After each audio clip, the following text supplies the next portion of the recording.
Welcome, friends, to the Someone Gets Me podcast. I am your host, Dianne Allen, and I am so delighted that you're here. This podcast was created because I believe there is a visionary leader inside each one of us who is waiting to be seen. In each episode of Someone Gets Me, you will hear useful tips from successful visionaries who will share their stories about how being seen has allowed them to take their vision out into the world with action. Hi everybody, it's Dianne, and I am here with 7 simple tips to help you reduce your stress right now. That's 7 very simple tips to help you reduce your stress right now. Now first, let's talk about stress. There is such a thing as good stress, and then there's stress that's not so hot. Maybe we could call it bad stress or toxic stress. But good stress does exist. To have some stress on the body actually helps it. It helps us get up off the couch instead of laying around all the time. It helps motivate us to get things done that we need to get done. So not all stress is bad stress. It becomes a problem. Our stress becomes a problem when it's impairing our health, our emotional well-being, or our lives in general. And we all know that stress over a long period of time can turn the immune system against us, can really cause problems in the body. Now, if we look at our human physiology, we are meant to be kind of at rest, at peace, kind of nice ups and downs most of the time, with short periods of stress, of high stress, and then a recovery time. That's how our neurology and our biology is designed. Mostly peace and harmony, short periods of stress followed by a recovery time. The problem with that idea is, or that way I guess, is that that's not how our life is right now in this century. Our life is more like stress, no recovery time, keep going like machines. So our biology, our physiology, our emotions, our mind, everything, every part of us pays a price. So if we want to reduce the stress in our life, it is a good idea to begin to get closer to the way our neurology and our biology are designed. It's been like this for thousands of years, and our industrial time and our hurry, and the overstimulation works against us. Why do you think so many people are stressed out or burned out or sick? Because stress can show up emotionally. It can show up with anger attacks and rage and frustration levels being really high. Road rage, that's from stress. It can also show up in poor digestion. It can show up in poor elimination. It can show up in poor sleep, poor diet, all of those things where we're not taking care of ourselves the way we should. And when we do try to, our bodies just don't work. And if you take stress over a long period of time, you end up with things like autoimmune issues, and arthritis and things like that are simply long-term consequences of stress and inflammation and just all kinds of toxic things in the body. So stress is something that we want to learn how to understand it, and we want to learn how to work with it, not try to stop it or deny it. Rather say, all right, what are some things I can do to keep my stress level at a way that is okay for my body, for my mind, for how I want to function? I've spent many years of my life stressed out, tons of stress. My job has been very important. The work I do in working with people to help them save their lives is very intense. And there have been times over my 3 or 4 decade career now that have just really taken a toll because so many people need so many things. And it's Dianne this, Dianne that, and pretty soon my body starts feeling it. So you might be feeling something similar like that. If you have a big family or you're a supervisor or a CEO, I work with visionary leaders. And the visionary leaders I work with often have people that they're responsible for, whether it's, people underneath them in a company that they report to them, or whether it's other coworkers or whether it's family members. They have people that rely on them that they have to deal with. And so there's a lot of potential stress points. So here are the 7 tips that I use to teach my visionary leader clients and that I use personally in order to keep my stress level down. And the first one is belly breathing. And I know people always go, oh, breathing, there she goes again, talking about breathing. Well, air is your friend. That's right, air is your friend. I can always tell when somebody's moderating some type of pain, whether it's emotional or physical, because they're breathing out of right up here. They're breathing out of their chest and it's barely moving. And if I look at their stomach, if I look at their belly, there's no movement.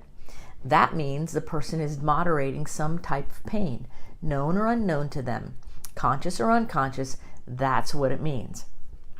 So the first step to help us reduce the stress and get the parasympathetic and the sympathetic nervous system to calm down is to belly breathe. Now, the best way to do that is to start with a breath. Now, you know, our breath starts with an exhale, not an inhale. So whenever I say to people, take a breath, and they just did it backwards. It's exhale, blow all the air out, and then allow the air to gently come in so that your inhale and your exhale are around the same length of time.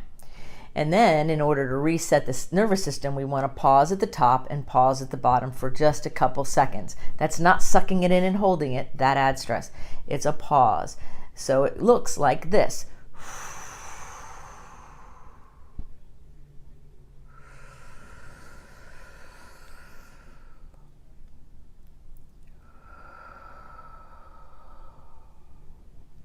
And if you noticed, as I exhale, my shoulders went down, because when we're stressed, our shoulders do this. So our shoulders go down. Maybe our jaw loosens a little to let everything just settle down. That belly breathing is so vitally important. If you do that for just 5 or 10 breaths, just a few minutes, what you'll find out is your system will start to calm down. It's a great way to help if you're feeling stressed out, if you're feeling anxious, if you're feeling pressure, or if you're trying to make a decision and fear is in the way. Fear is a form of stress. So give yourself the chance to just breathe for a second and see what's going on. It's probably one of the most important things, and yet so many people miss it. And so I want you to really practice breathing. So a homework assignment might be to lay on your back at least once during the day, if not right before you go to bed, and put a book on your belly, right over your belly button, and make that book go up and down. Now the inhale goes up, the exhale goes down. And I say that because a lot of people, especially women, have learned to suck it in on your inhale. That's backwards. That is contraindicated to our physiology. It doesn't work, and it adds stress to the system. Unknowingly, people are stressing themselves out simply by not breathing properly. So we're exhaling, holding for a couple, inhaling, holding for a couple, and then exhaling. So that's what we do. Belly breathing, most important thing. If I'm driving and there's a lot of weird drivers, or I'm stressed out and I notice myself holding my breath, which is a way humans medicate pain, the first thing I do is exhale and let my shoulders drop and let my body settle down. Then I can make better decisions and the stress doesn't eat away at my joints and my muscles. The number 2 thing is to use essential oils. I use them all the time. I recommend them. You want to get a therapeutic high-grade essential oil, and lavender is a really good essential oil to calm the system down. There's even been some times where I put a little lavender right into my nose like that, and I just leave it there so that I keep breathing it. Or you can diffuse it, or you can smell it in any way you want. Some people put it in jewelry, like my bracelet has like a little volcano rock on it that I can put the oil in, and it will be in my fragrance. But there's lots of different ways to do it. Lang Lang is another one, spelled Y-L-A-N-G, Y-L-A-N-G. Lang Lang's how you say it. And that is another really good essential oil to help calm the system.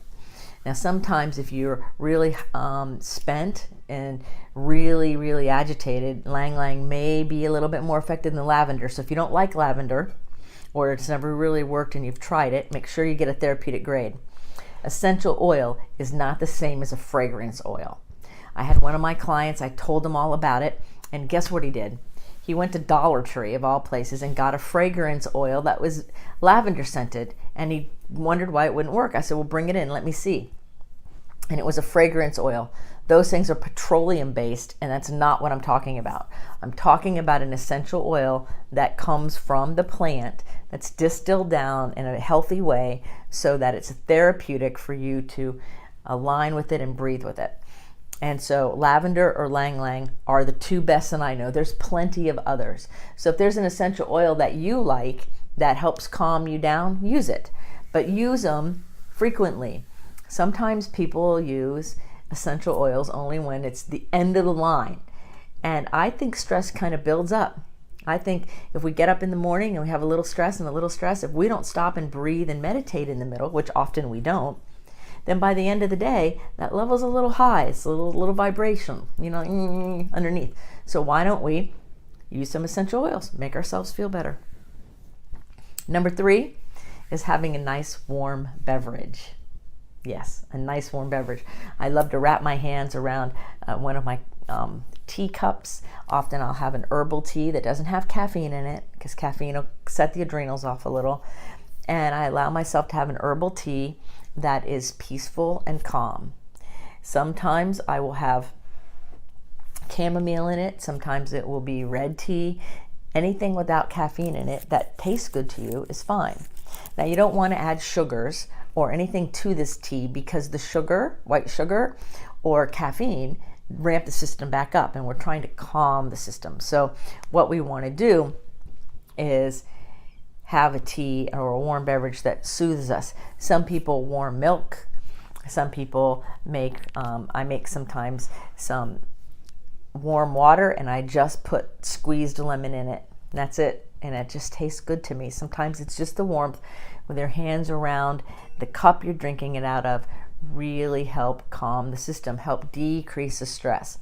Because something warm, helps take the stress out of the body. Sometimes if I'm under a lot of stress and I'm driving, I will have a warm beverage with me, but I'll also turn the heated seats on in my car. Sometimes just so that my system can go, oh, that feels so good. So that works out really well too. Or maybe a warm bath or a nice warm long shower. Warmth nurtures the body. Now, I'm not talking hot to the point where it's like, ooh, but warmth nurtures the body. That's why one of the reasons why hot tubs are so great, right? Is warmth. A warm beverage soothes the soul in a really nice way. Sometimes I use different kinds of broth, bone broth usually, because it's loaded with protein. It helps your digestion system, your intestines kind of work better. And if you're under a lot of stress, they're feeling a little off. And it really is nice and soothing and warm. The 4th thing I do is to reduce your stress that I do and I suggest to people, and that is to connect with somebody else. Humans, our brains are wired to be connected to others of the same species. And sometimes when your stress level is high, you don't want to be around people, or you don't want to talk to people. And sometimes that's the very thing we really could use to help decrease the stress level. So I have several people in my life that I use to help myself with my stress. Some people I go have fun with. We'll go out and we'll do something fun and laugh, and it'll distract me from what's stressing me out. But more than that, I'm connecting to somebody who's important to me. More than that, I have a human-to-human face interaction. It's amazing how great that works. Sometimes I will connect with another person and we'll just go play, or sometimes it'll be a big conversation, but it's a connection that matters. I prefer the human connection to decrease stress to be in person, because our brains harmonize within a few minutes of being connected. And so it really helps us regulate better. But if you can't do that, hearing the person's voice is just as good. Connecting with another person is not through texting or email. those aren't real connection in the sense that I'm speaking of. I'm speaking of where we either auditorily and or visually have a connection to that person. And you want it to be a safe person. So I have several different people in my world that I connect with that help reduce my stress level. Sometimes just hearing their voice makes things better. Number 5 is to commune with nature. Communing with nature is really, really important. And I'm fortunate because I live in Florida and we have beautiful weather just about the whole year. So if you like it warm, you got all summer. If you like it warm, you have all winter. It's always nice here. Very rarely is it not. And I have some friends of mine that live in the Pacific Northwest and up in the Northeast and some in the middle of the country. And they love all the seasons. Some of them love to hike in snow or go snow skiing or all the different ways to commune with nature. So the idea here to reduce your stress in communing with nature is just that, connecting with nature. Not just going, oh, I'm outside walking. No. What I'm talking about is stopping for a second and noticing what you see in nature, noticing the wildflowers, noticing the glistening of the snow, noticing the sound of the birds. How does your skin feel the breeze? Is there wind? Is it gentle breeze? Is it warm? Is it cold? Is it raining? All of the different ways that nature feeds us. I love the full moon. I love nighttime. I love the stars. I love to be especially out sailing where I can just let that moon in. It's beautiful to me. So whenever I know it's going to be a clear night and the moon's going to be out, I'll just go and just look at the moon. It's just beautiful. I just love it. And that communing with nature takes the stress right out of my body. I can feel it melting right away. And some people, it's going to the beach, feeling their toes in the sand. Some people, it's hiking. It's the big redwoods or the sequoias. It doesn't really matter what turns you on. It matters that you do it. It matters that you go out there and you commune with nature. You go connect to the greater nature of the universe in a way that is meaningful to you, and breathe. Exhale and let the power of nature soothe you, relax you, soothe your soul, kind of like being held like a baby by the power of the universe. Just think about that. Being held like a little child, like a baby, and with the power of the universe holding you. When you're connected to nature, that's what it is. You're allowing yourself to just rest in the arms of the nature and the universe all around you. It's just a fabulous experience. What you might want to try is when you travel or go someplace that's not your home, check out the nature there. It's different nature, right? I've been all over the place, and every time I go someplace, I love to check out what the nature feels like. The air is going to feel different. The vegetation is different. The feel is different. And all of that connecting with nature keeps my stress level down, and it will keep yours down too. Number 6 is to focus your attention on gratitude. And I know you've heard all about having an attitude of gratitude or write a gratitude list. I see it as a little bigger than that, a little bit more expanded. I see it as walking around with a consciousness of thank you. Now, one of the ways I practice this is every time I go through a doorway, I say thank you. Not for anything and not to anyone, but just thank you. In an existential, spiritual, emotional, energy way, I'm offering gratitude, like just thank you. Thank you that I'm alive. Thank you for the air. Thank you for the doorway. You can't list it all, so you don't have to. It's holding the awareness of gratitude. We know gratitude changes our brain for the better. It relaxes our system and decreases our stress level. It allows for better authentic communication and connection in all of our relationships, including the one with ourselves. It completely changes things for the better for all of us. So gratitude is really, really important. And holding that space of gratitude, no matter what, is key. There's 3 kinds of gratitude, okay? There's the gratitude for the things that we desire or that we're happy about or that we're good for. Like, I'm really grateful I got a good parking spot. Or I'm grateful that this person came into my life. Or I'm grateful for this business deal. Or I'm grateful for fill in the blank. There's also gratitude in the face of something that's not so desirable. Like, maybe it didn't work out, but I'm still grateful because I'm alive, right? And so I may not be excited about the events or what's happening, and I still can have an attitude of gratitude, which is the goal. The third kind of gratitude is really powerful, and that's more of what I'm speaking of here, and that is having gratitude for gratitude's sake. Being grateful for the sake of being grateful, not for anything and not because of anything. And that is the goal on a higher spiritual level, on a universal, internal, high level, to be grateful. Have that energy about us that exudes out, that exudes our joy. And as a visionary leader, I know that gratitude is part of my vision. And the visionary leaders I work with, then we will see that gratitude, and the more they open their heart to gratitude, then the better things work out for them, and the lower their stress level is, and their life becomes much more in flow. So gratitude is very core onto the foundation of everything that all of us are doing, particularly you visionaries. You must develop a way of feeling grateful. If you're not feeling grateful and experiencing gratitude, that's usually because there's some kind of unresolved gookiness in there, I call it, or something that's in the way. And I help people get that unstuck and move them on. So it's important that you address those things that are in your way. And number 7 is to practice self-compassion. A lot of people kind of poo-poo this idea, but I think it's really important to have compassion for yourself. Now, compassion means that this human life is a great adventure, and sometimes it rocks, and sometimes it's hard, and sometimes it's painful, and sometimes it's wonderful, and it's just all of that whole big, sometimes mess, and sometimes brilliance, and sometimes like fireworks, and sometimes like mud. It's just all over the place. And it's time for us to have compassion for ourselves, for all of the mistakes we've made, for all the blunders, for the things we didn't do that we should have done, for the stuff we did we wish we didn't do, all of it. We can still have compassion. It doesn't mean the consequences go away or we don't have to address things. No.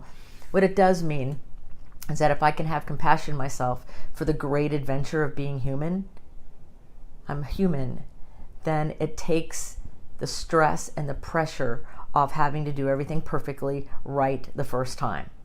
Because oldest children and only children, and a lot of visionaries out there that I work with anyway, have difficulty with self-compassion because there's such high standards and so motivated and so in our face that we're taught we have to be a certain way or perform a certain way in order to be acceptable. And the truth is, you're perfect and acceptable just the way you are. There is no doubt about it. So if you have any part of you that isn't so sure that you're perfect and whole and complete just the way you are, then contact me. I'll help remind you who you are. So let's run through the 7 simple tips to help you reduce your stress right now. Tip 1, breathe from your belly, right? Starting with an exhale and then inhaling.